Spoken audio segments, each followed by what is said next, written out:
So I'm about to initiate a big drop right here.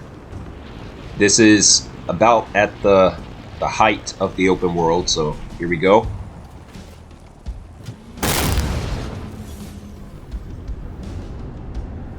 And I guarantee I will not die from this because there's no fall damage in this game.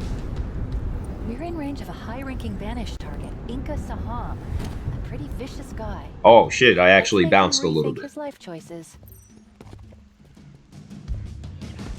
I fucking bounced a little bit. That was interesting. I'm actually looking for a hidden item in this location. I have no idea how I was able to slide this thing in here.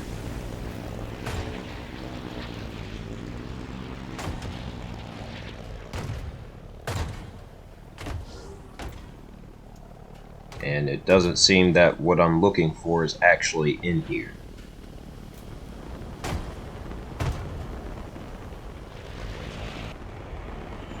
Wait a minute, is that what I think it is? Oh shit, it's a skull.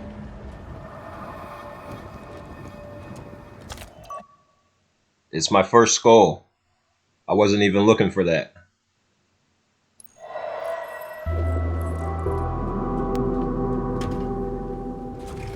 I seriously wasn't looking for that just now.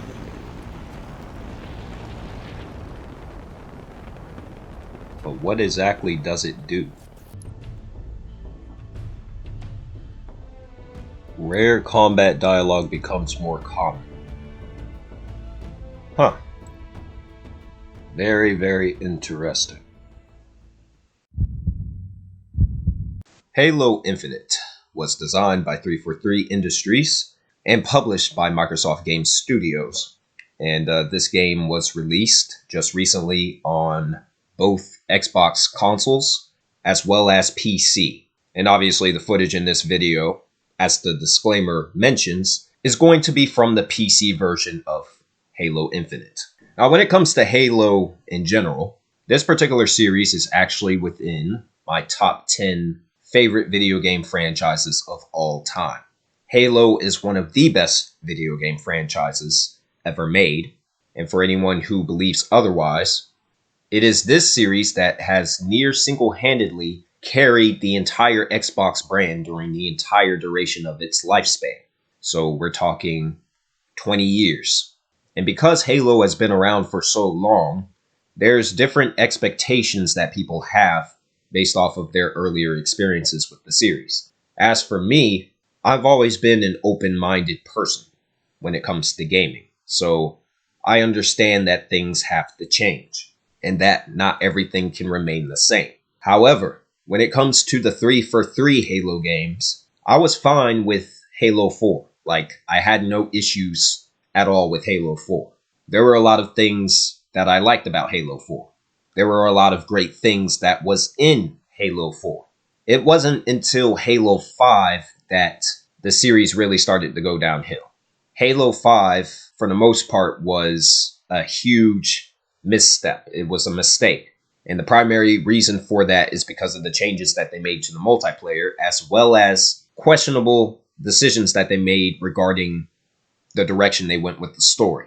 The story in Halo 5 was just a complete slap in the face to fans. There were a lot of issues with it.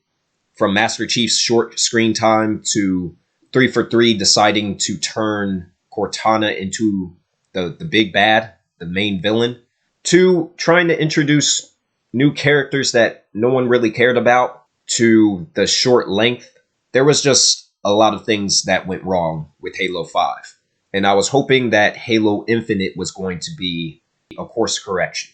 Now, for the longest time, because Halo 5 was so fucking awful, I had no interest in Halo Infinite. Even when they had first announced this game, I did not care. Halo 5 was so bad that I did not want to invest really at all into the series at that point. But after playing the main game finally, and seeing all of what 3-for-3 actually came up with, I must say, I'm glad that they actually listened to some important critical feedback, because This is one of the best Halo games that I've played. Halo Infinite is a great game. I like it. I like it a lot. There's quite a bit here that actually works, and for the simplest reasons. But before I get ahead of myself, I should mention that this video will only cover the campaign. I'm only talking about the campaign. I'm not talking about the multiplayer. I did play the multiplayer. I have played a few matches in the multiplayer. The multiplayer, from what I played, was good. The only issue that I had with the multiplayer was the terrible progression system, which seems to be the main criticism against the multiplayer. So perhaps I'll make a separate video on that at some point. For right now, I'm just talking about the campaign. That's all I'm interested in discussing at this point in time. So when it comes to the pros for Halo Infinite, the open world is one of the best I've seen, as it doesn't spend time gratuitously forcing the player into mundane tasks for the purpose of padding. Now, some people may disagree with this, but this open world, one of the things that I really like about the open world in Halo Infinite is the fact that it's not really held down by a bunch of meandering around like you have in other open world games. I mean, yes, you do have side quests, you do have bases to capture, you do have collectibles in the environment to obtain, but those things take literally minutes. The open world does not waste your time like in other open world games. There's not an endless series of dialogue and dialogue choices and all this other mess. Those things have their place in specific types of games, specifically RPGs. Halo is not an RPG, nor should it feel like an RPG, nor should it be presented like an RPG. Halo is a first-person shooter franchise. So what I wanted was a first-person shooter game, just presented in an open-world format, and that's exactly what 343 has delivered here. And one of the things about the open world is that it could have easily had gone wrong. Originally, 343 was planning for this game to be the size similar to that of Zelda Breath of the Wild, which that's a pretty damn big map. And if they had done that with Halo Infinite, this game would have failed. It would have failed like nobody's business. A first-person shooter set in an open world has absolutely no business being anywhere near that large. Far Cry would be probably the only exception, but Far Cry is not a standard first-person shooter experience. Far Cry is more of an action-adventure game with some light RPG elements. That series is not just a standard first-person shooter like Halo.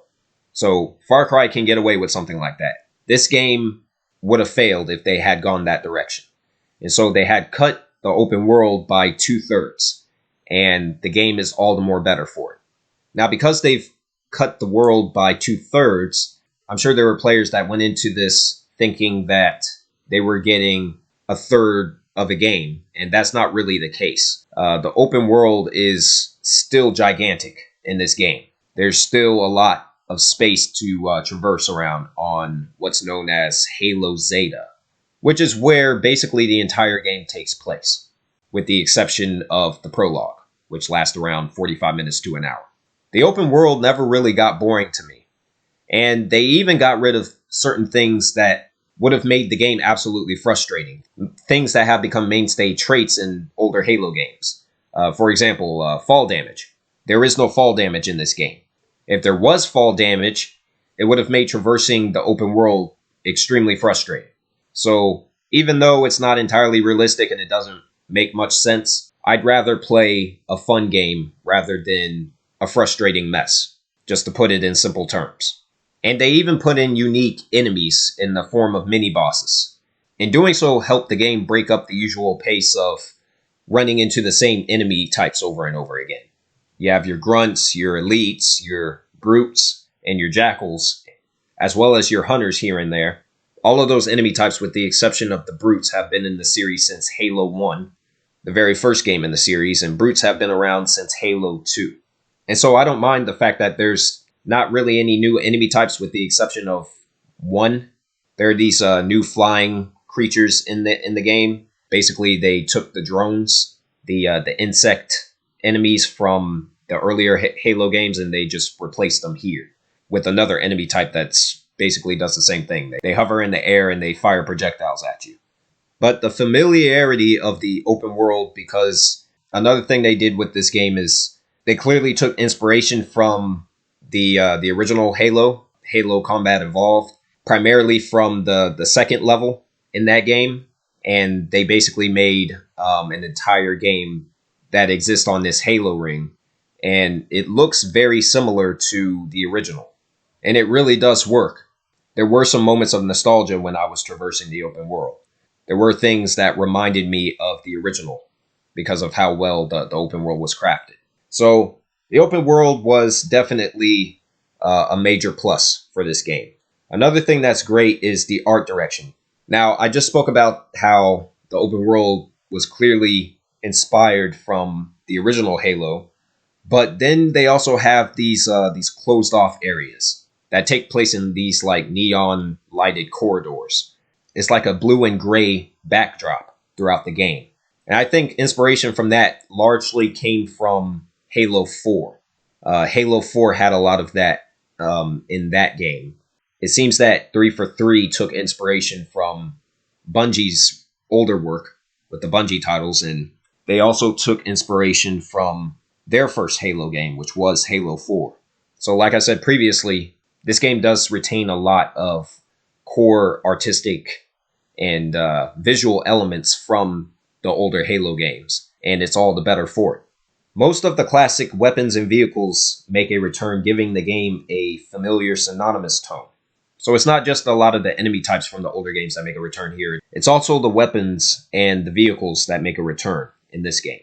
Regarding the vehicles, quite a few classic Halo vehicles return here, including the Mongoose, which was introduced in Halo 3, the Warthog, which has been in the series since the very first game, the Ghost, which has been in the series since the first game, the Banshee, which has also been in the series since the first game, the Wraith, which is the alien tank, the Covenant tank, that also makes a return here, and that's been in the series since the first game as well.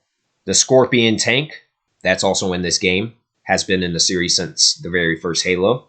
And we have other vehicles along with those. The Wasp is another vehicle that makes a return here. And the great thing about the vehicles is that the open world has placed more emphasis on the vehicles, more so than any other Halo game that's come before it, because you have to use the vehicles in order to traverse the environment and travel around the open world in a quick and effective manner.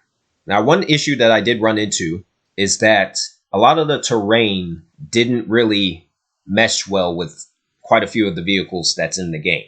So even though you can unlock the use of vehicles like the Scorpion tank and the Warthog, going up certain structures in the environment, be it hills or mountains, for example, didn't really click well with those specific vehicles.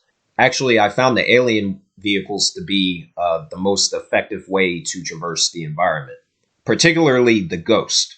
The Ghost is, without a doubt, the best vehicle in the game as far as traversing the open world on land, which is what the player does 90% of the time. 95% of the time, you're traversing the environment on the ground. When you unlock some of the aerial-based vehicles, you have the human Wasp, and then you also have the Alien Covenant Banshee. The Wasp does not have a speed boost, but the Banshee does. So I consider the Banshee to be the faster of the two. And once you unlock the aerial vehicles, you can basically go anywhere. There's not really any limits outside of the initial confines of the open world. Like if you try and go outside the borders of the open world, you'll basically be given a warning that you have to return to the combat space within a certain amount of time, which is usually 10 counts. And if you fail to do that, then you basically blow yourself up or you just die and the game will restart from the checkpoint. And then when it comes to a lot of the weapons, there's quite a few interesting weapons that they have in this game. My favorite loadout really was the battle rifle and the BMR. And those are the tactical weapons that require some fine-tuned precision based on the player's performance. Whenever that wasn't available, I tended to use this pistol. That was also a precision weapon, but it was extremely powerful. It's actually one of the best weapons in the game. and it's usually carried by brutes. And if I didn't use that, then I used the plasma rifle. And towards the end of the game, depending on what you've actually unlocked in the open world and how many collectibles you've acquired throughout the runtime, you could technically end up unlocking these special variants. There's a higher tier of every single weapon that's in the game, like an alternate variant that you can unlock. The only downside to them is that you really don't get to use them like that throughout the game because there's no way to replay missions. Although 343 has already stated that they're at work on getting that rectified so players can replay missions in Halo Infinite. So that's a part of a future update that they're bringing to the game. The music selection, which features a sweeping orchestra with emphasis on percussion-based tracks, helps give the game that Halo feel. So one of the great things about the Halo franchise is, without a doubt, the music. Halo has some of the best music in gaming as a whole. This is definitely an area where Halo 5 stumbled, whereas all of the other Halo games really excelled. And as soon as you hear a track from a Halo game, like an older Halo game, you immediately know where it's from because the songs are just that distinctive. And I did get some of those vibes here with Halo Infinite, which utilizes the main Halo theme very sparingly throughout the game.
Which I think was a wise choice. And the other music tracks that's incorporated into the game, as I said, they do give the game that classic feel that you would expect from a Halo title. There's a great range of instruments that's used, and not really any one or two tracks feel the same. And I can't say that for every video game that's out there. The suit upgrades expand Master Chief's abilities, opening up new options in combat. So throughout the game, you can collect these upgrades. They're called Spartan cores, and I believe there's like 45 to 50 of them in the game, and they're all located in very specific spots on the world map. And as you collect more of these Spartan cores, you basically gain ability points that you can spend in a skill tree. And this will give access to new abilities and strengthen abilities that Master Chief already has. One tier from the skill chart, for example, gives the player the option to upgrade their shields. You can enforce your shields, along with, I believe, 4 or 5 other categories. Enforcing your shields is one of the few upgrades that you can put your points towards throughout the game. There's another one that allows Master Chief to grapple to an enemy using the grappling hook attachment, which is a new thing that they put in Halo Infinite.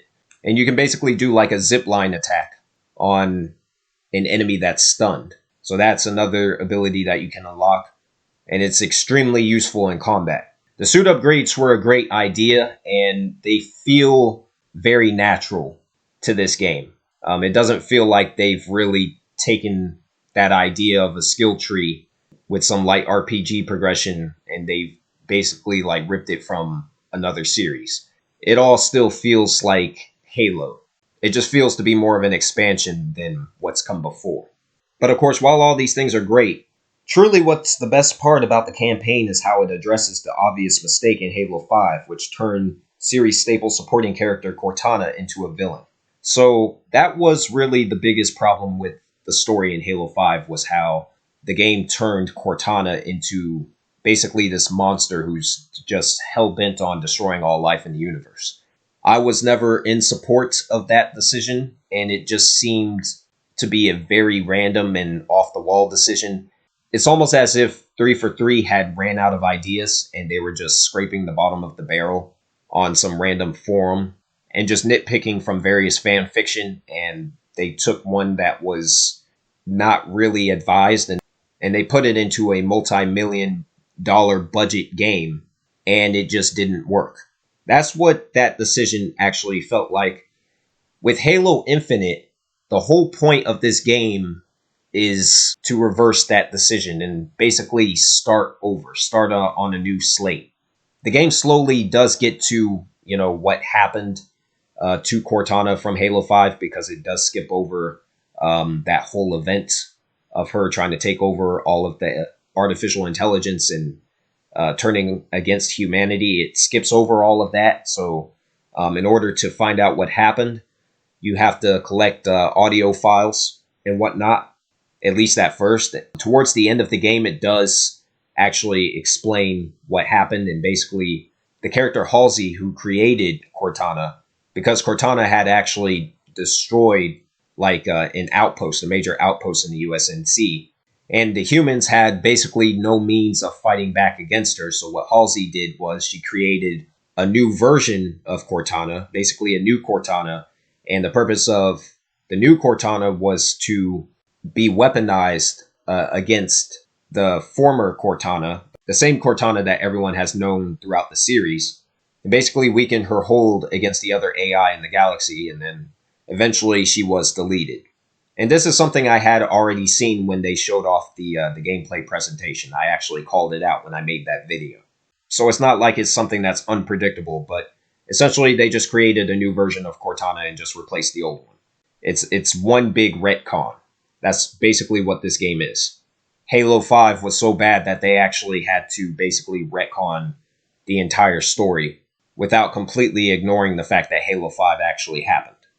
In a way, they did the same thing that Resident Evil 7 did for the Resident Evil franchise. The only difference is that they kept the main character or whatever, whereas Resident Evil 7 went with a new set of characters.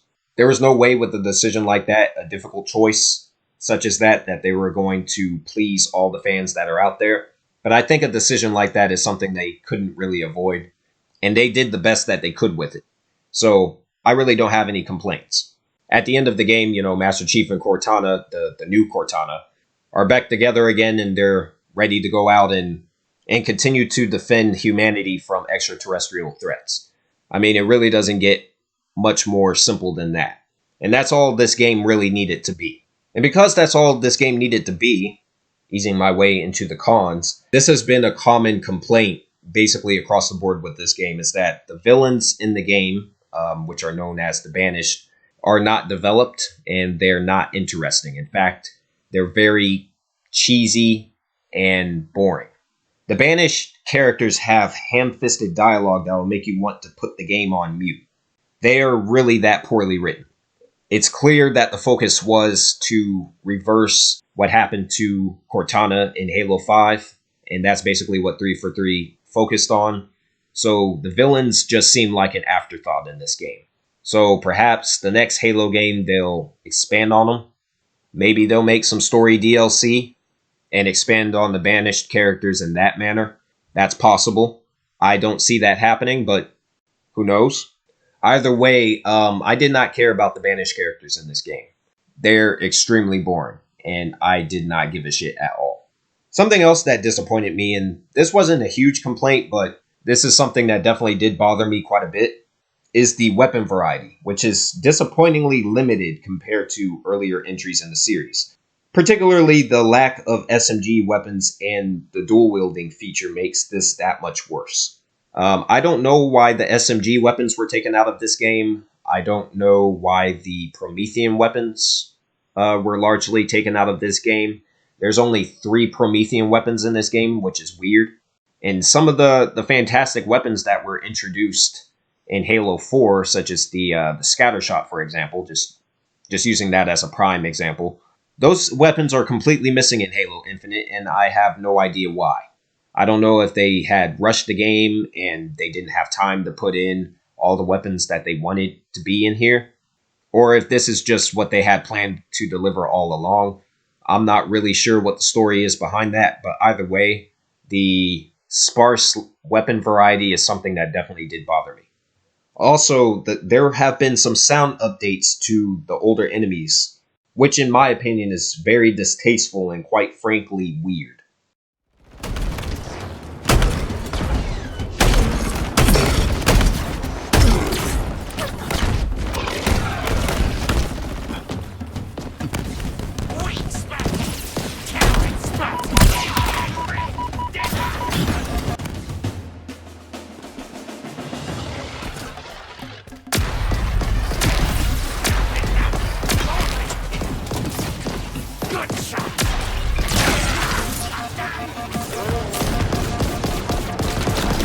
So certain enemy types in this game have not only new sounds but also dialogue, whereas those same enemy types didn't in the older Halo games. So the enemy types that I'm talking about, the ones that come to mind, would be the Jackals. The Jackals now talk in this game. I don't recall the Jackals talking at all in the older Halo games. So when I went to play this and the Jackals were running around talking about how they were going to kill Master Chief and whatnot, it just seemed very off kilter to me. I don't know why they decided to do something like that. It doesn't make any sense. And then the new sounds with the hunters are just terrible. The hunters sound like a very generic kaiju. I don't know why they decided to change the sound design for these enemy types, but yeah, I was not a fan of that at all. And going back to the hunters, the hunter enemy variants are god awful.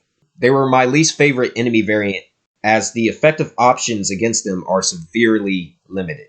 The hunters in this game, I just don't understand exactly what 343 was going for, because almost no effective option, or what should be an effective option, was actually effective against them.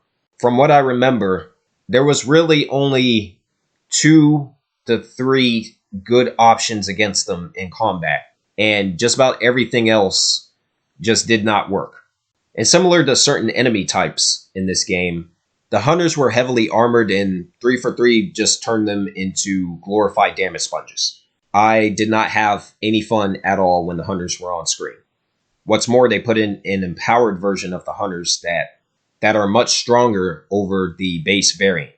I'm not sure why they did that either. It doesn't make any sense at all.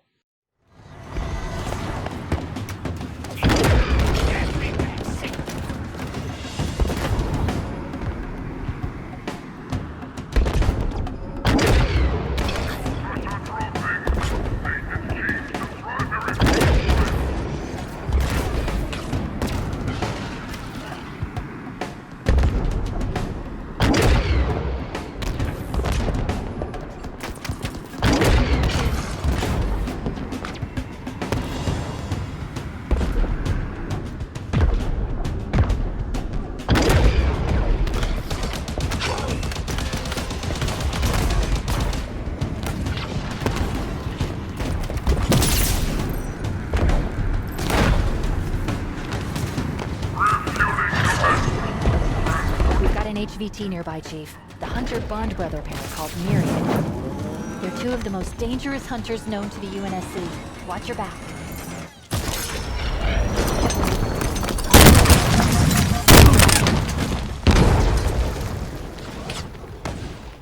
Something else that really bothered me is the final boss. The final boss is highly underwhelming, as it's a character that appears just twice throughout the entire runtime, as this character known as the Harbinger. I don't understand, once again, why would you put in a final boss that's not really in the game like that, and only appears 2 fucking times throughout the entire runtime? I don't understand why they did that. Once again, it just emphasizes the fact that the villains were basically on the back burner, and they were not the sole focus in the story. And lastly, further emphasizing on the boss fights, not all of the boss fights were good. Some ranged from nonsensical to just straight up weird, like they didn't even belong in the same genre, let alone the same franchise. The boss fights were something else that just seemed like an afterthought in this game. I think there were 2 or 3 that actually worked, and then 2 of them were basically the same thing. like exactly the same thing. Aside from the dropship boss fight, where you fight one of the phantoms, the alien dropships that the Covenant use. Aside from those, the only other boss fight that I felt worked was the Sentinel boss fight, which again is repeated 2 times throughout the campaign. Beyond those two, I didn't care for any of the bosses in this game at all. So this game really dropped the ball when it came to the writing and direction with the aliens. 343 could have done a much better job, but I understand their main focus was to fix their ridiculous mistake with Halo 5's story. And for the most part, the game does accomplish this. So I really don't have much else to say that's negative on this game. Overall, Halo Infinite was definitely a fun time. I enjoyed my time with it, and I'm actually planning on replaying it again soon on a higher difficulty. Initially, I played the game on normal because I was on the time crunch. So I'm looking forward to going through the game again on Legendary and seeing just how the experience alters on a higher playing field. And easily, this is one of the best games that I've played in 2021, without a doubt. I think it's safe to say that Halo has returned, and hopefully it is here to stay.